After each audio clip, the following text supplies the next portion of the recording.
जय हिंद मित्रों। आज हम लोग आचार्य श्री रामचंद्र शुक्ल द्वारा लिखित निबंध मित्रता का रसास्वादन करेंगे। दोस्तों, मेरा नाम है अजय मौर्य और आप देख रहे हैं गुरुकुल स्टडी अड्डा। चलिए दोस्तों, इसका रसास्वादन करें। मित्रता। जब कोई युवा पुरुष अपने घर से बाहर निकलकर बाहरी संसार में अपनी स्थिति जमाता है, तब पहली कठिनता उसे मित्र चुनने में पड़ती है। यदि उसकी स्थिति बिल्कुल एकांत और निराली नहीं रहती तो उसकी जान पहचान के लोग धड़ाधड़ बढ़ते जाते हैं और थोड़े ही दिनों में कुछ लोगों से उसका हेल मेल हो जाता है। यही हेल मेल बढ़ते बढ़ते मित्रता के रूप में परिणत हो जाता है। मित्रों के चुनाव की उपयुक्तता पर उसके जीवन की सफलता निर्भर हो जाती है, क्योंकि संगति का गुप्त प्रभाव हमारे आचरण पर बड़ा भारी पड़ता है। हम लोग ऐसे समय में समाज में प्रवेश करके अपना कार्य आरंभ करते हैं जबकि हमारा चित्त कोमल और हर तरह का संस्कार ग्रहण करने योग्य रहता है। हमारे भाव अपरिमार्जित और हमारी प्रवृत्ति अपरिपक्व रहती है। हम लोग कच्ची मिट्टी की मूर्ति के समान रहते हैं, जिसे जो जिस रूप का चाहे उस रूप का करे, चाहे राक्षस बनावे चाहे देवता। ऐसे लोगों का साथ करना हमारे लिए बुरा है, जो हमसे अधिक दृढ़ संकल्प के हैं, क्योंकि हमें उनकी हर एक बात बिना विरोध के मान लेनी पड़ती है।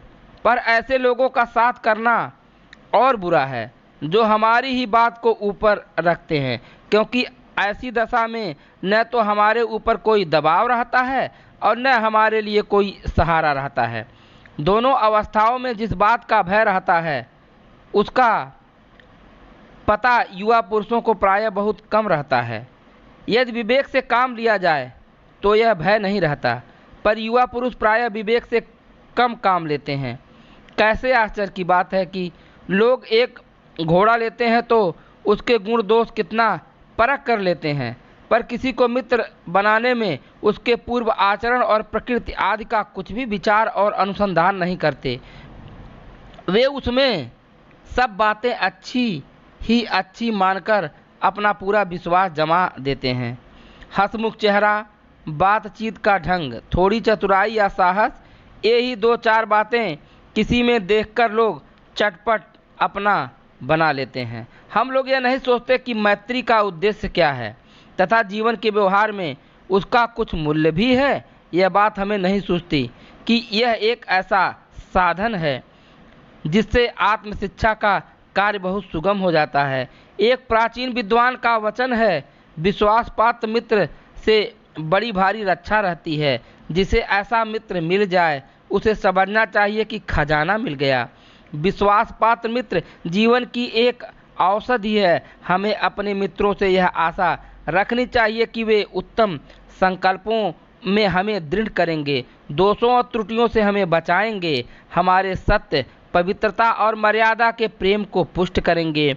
जब हम कुमार्ग पर पैर रखेंगे तब वे हमें सचेत करेंगे, जब हम हतोत्साहित होंगे तब वे हमें उत्साहित करेंगे। सारांश यह है कि वे हमें उत्तम पूर्वक जीवन निर्वाह करने में हर तरह से सहायता देंगे। सच्ची मित्रता में उत्तम से उत्तम वैद्य की सी निपुणता और परख होती है। अच्छी से अच्छी माता का सा धैर्य और कोमलता होती है। ऐसी ही मित्रता करने का प्रयत्न पुरुष को करना चाहिए। छात्रावास में तो मित्रता की धुन सवार रहती है। मित्रता हृदय से उमड़ी पड़ती है। पीछे के जो स्नेह बंधन होते हैं उसमें न तो उतनी उमंग रहती है न उतनी खिन्नता। बाल मैत्री में जो मग्न करने वाला आनंद होता है, जो हृदय को बेधने वाली ईर्ष्या और खिन्नता होती है, और वह और कहाँ। कैसी मधुरता और कैसी अनुरक्ति होती है, कैसा अपार विश्वास होता है। हृदय के कैसे कैसे उद्गार निकलते हैं। वर्तमान कैसा आनंदमय दिखाई पड़ता है और भविष्य के संबंध में कैसी लुभावने वाली कल्पनाएं मन में रहती हैं। कितनी जल्दी बातें लगती हैं और कितनी जल्दी मानना मनाना होता है। सहपाठी की मित्रता, इस उक्ति में हृदय के कितने भारी उथल पुथल का भाव भरा हुआ है। किंतु जिस प्रकार युवा पुरुष की मित्रता स्कूल के बालक की मित्रता से दृढ़, शांत और गंभीर होती है, उसी प्रकार हमारी युवावस्था के मित्र बाल्यावस्था के मित्रों से कई बातों में भिन्न होते हैं। मैं समझता हूँ कि मित्र चाहते हुए बहुत से लोग मित्र के आदर्श की कल्पना मन में करते होंगे, पर इस कल्पित आदर्श से तो हमारा काम जीवन की झंझटों में चलता नहीं। सुंदर प्रतिमा, मनभावनी चाल और स्वच्छंद प्रकृति, यही दो चार बातें देखकर मित्रता की जाती है। पर जीवन संग्राम में साथ देने वाले मित्रों में इनमें से कुछ अधिक बातें चाहिए। मित्र केवल उसे नहीं कहते जिसके गुणों की तो हम प्रशंसा करें, पर जिससे हम स्नेह न कर सकें, जिससे अपने छोटे छोटे काम तो हम निकालते जाएं, पर भीतर ही भीतर घृणा करते रहें। मित्र सच्चे पथ प्रदर्शक के समान होना चाहिए, जिस पर हम पूरा विश्वास कर सकें। भाई के समान होना चाहिए, जिसे हम अपना प्रीति पात्र बना सकें। हमारे और हमारे मित्र के बीच सच्ची सहानुभूति होनी चाहिए, ऐसी सहानुभूति जिससे एक के हानि लाभ को दूसरा अपना हानि लाभ समझे। मित्रता के लिए यह आवश्यक नहीं है कि दो मित्र एक ही प्रकार का कार्य करते हों या एक ही रुचि के हों। इसी प्रकार प्रकृति और आचरण की समानता भी आवश्यक या वांछनीय नहीं है। दो भिन्न प्रकृति के मनुष्यों में बराबर प्रीति और मित्रता रही है। राम धीर और शांत प्रकृति के थे, लक्ष्मण उग्र और उद्धत स्वभाव के थे, पर दोनों भाइयों के अत्यंत प्रगाढ़ स्नेह था। उदार तथा उच्चाशय कर्ण और लोभी दुर्योधन के स्वभाव में कुछ विशेष समानता न थी, पर उन दोनों की मित्रता खूब निभी। यह कोई बात नहीं है कि एक ही स्वभाव और रुचि के लोगों में ही मित्रता हो सकती है। समाज में विभिन्नता देखकर लोग एक दूसरे की ओर आकर्षित होते हैं। जो गुण हम में नहीं, हम चाहते हैं कि कोई ऐसा मित्र मिले जिसमें वे गुण हो। चिंताशील मनुष्य प्रफुल्लित चित्त का साथ ढूंढता है, निर्बल बलि का, धीर उत्साही का, उच्च आकांक्षा वाला चंद्रगुप्त युक्ति और उपाय के लिए चाणक्य का मुंह ताकता था। नीति विशारद अकबर मन बहलाने के लिए बीरबल की ओर देखता था। मित्र का कर्तव्य इस प्रकार बताया गया है, उच्च और महान कार्यों में इस प्रकार सहायता देना, मन बढ़ाना और साहस दिलाना कि तुम अपनी निज की सामर्थ्य से बाहर काम कर जाओ। यह कर्तव्य उसी से पूरा होगा जो दृढ़ चित्त और सत्य संकल्प का हो।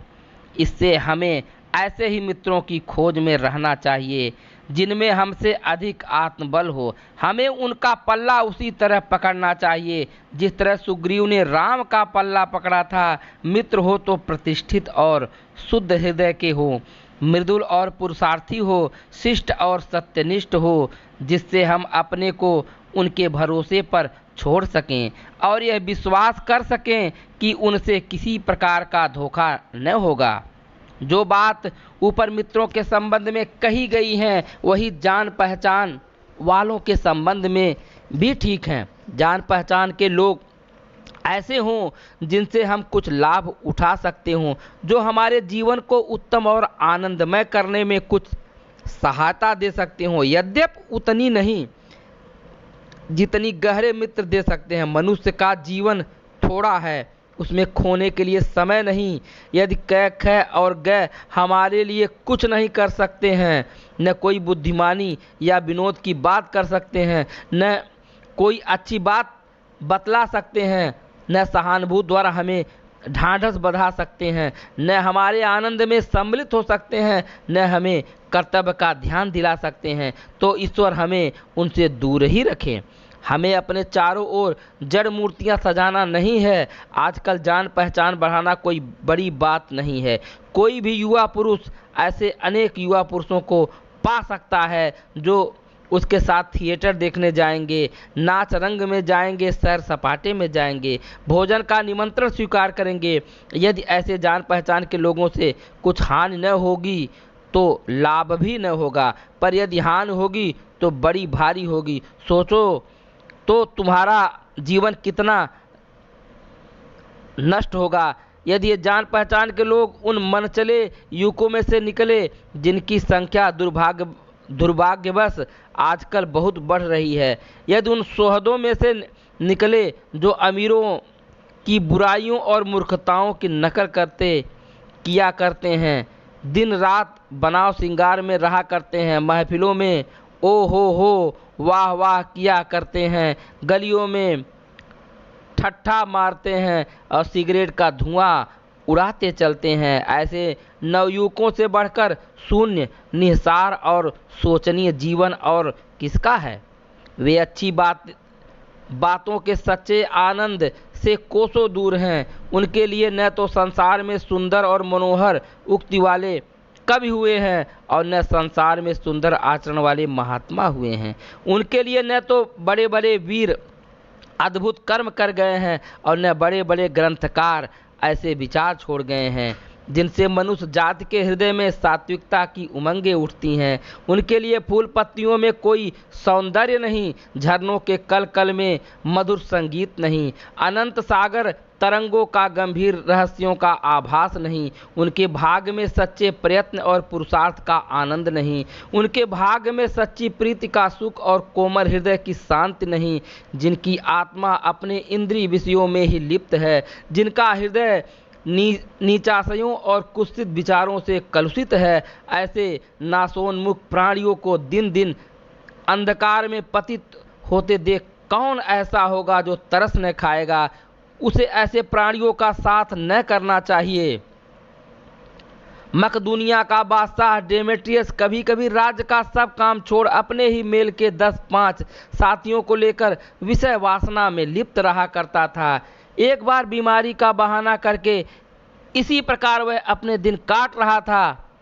इसी बीच उसका पिता उससे मिलने के लिए गया और उसने एक हंसमुख जवान को कोठरी में बाहर निकलते देखा। जब पिता कोठरी के भीतर पहुंचा तब डेमेट्रियस ने कहा, ज्वर ने मुझे अभी छोड़ा है। पिता ने कहा, हाँ ठीक है, पर दरवाजे पर मुझे मिला था। कुसंग का ज्वर सबसे भयानक होता है। यह केवल नीति और सद्वृत्ति का ही यश नहीं करता बल्कि बुद्धि का यह केवल नीति और सद्वृत्ति का ही क्षय नहीं करता बल्कि बुद्धि का भी क्षय करता है। किसी युवा पुरुष की संगति यदि बुरी होगी तो वह उसके पैरों में बधी चक्की के समान होगी जो उसे दिन दिन अवनति के गड्ढे में गिराती जाएगी, और यदि अच्छी होगी तो सहारा देकर बाहों के समान होगी जो उसे निरंतर उन्नति की ओर उठाती जाएगी। इंग्लैंड के एक विद्वान को युवावस्था में राज दरबार में जगह नहीं मिली। इस पर जिंदगी भर वह अपने भाग को सराहता रहा।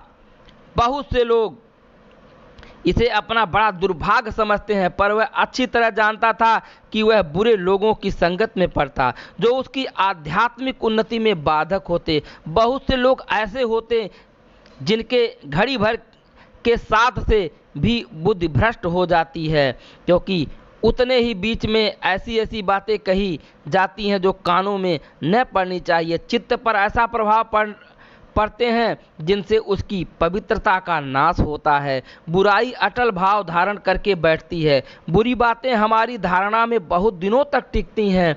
इस बात को प्रायः सभी लोग जानते हैं कि भद्दे व फूहड़ गीत जितनी जल्दी ध्यान में चढ़ते हैं उतनी जल्दी कोई गंभीर या अच्छी बात नहीं। एक बार एक मित्र ने मुझसे कहा कि उसने लड़कपन में कहीं से एक बुरी कहावत सुन पाई थी जिसका ध्यान वह लाख चेष्टा करता है कि न आए, पर बार बार आता है। जिन भावनाओं को हम दूर रखना चाहते हैं, जिन बातों को हम याद करना नहीं चाहते, वे बार बार हृदय में उठती हैं और बेधती हैं। अतः तुम पूरी चौकसी रखो। ऐसे लोगों को कभी साथी न बनाओ जो अश्लील, अपवित्र और फूहड़ बातों से तुम्हें हंसाना चाहते। सावधान रहो, ऐसा न हो कि पहले पहल तुम इसे एक बहुत सामान्य बात समझो और सोचो कि एक बार ऐसा हुआ फिर ऐसा न होगा, अथवा तुम्हारे चरित्र बल का ऐसा प्रभाव पड़ेगा कि ऐसी बातें बकने वाले आगे चलकर आप सुधर जाएंगे। नहीं, ऐसा नहीं होगा। जब एक बार मनुष्य अपना पैर कीचड़ में डाल देता है तब फिर यह नहीं देखता कि वह कहाँ और कैसी जगह पैर रखता है। धीरे धीरे उन बुरी बातों में अभ्यस्त होते होते तुम्हारी घृणा कम हो जाएगी, पीछे तुम्हें उनसे चिढ़ न मालूम होगी, क्योंकि तुम यह सोचने लगोगे कि चिढ़ने की बात ही क्या है। तुम्हारा विवेक कुंठित हो जाएगा और तुम्हें भले बुरे की पहचान न रह जाएगी। अंत में होते होते तुम भी बुराई के भक्त बन जाओगे। अतः हृदय को उज्ज्वल और निष्कलंक रखने का सबसे अच्छा उपाय यही है कि बुरी संगत की छूत से बचो। यह पुरानी कहावत है कि काजल की कोठरी में कैसे हूँ सयानो जाए, एक लीक काजल की लागी है पै लागी है। तो दोस्तों, यह था आचार्य रामचंद्र शुक्ल द्वारा लिखित निबंध मित्रता। आप लोग बताइए आपको ये निबंध कैसा लगा। निबंध पसंद आया हो तो लाइक कर दीजिएगा। डिस्क्रिप्शन में लिंक मिलेगा जहां आपको ऐसे ही यूजफुल कहानियां निबंध सुनने को मिलेगा। धन्यवाद।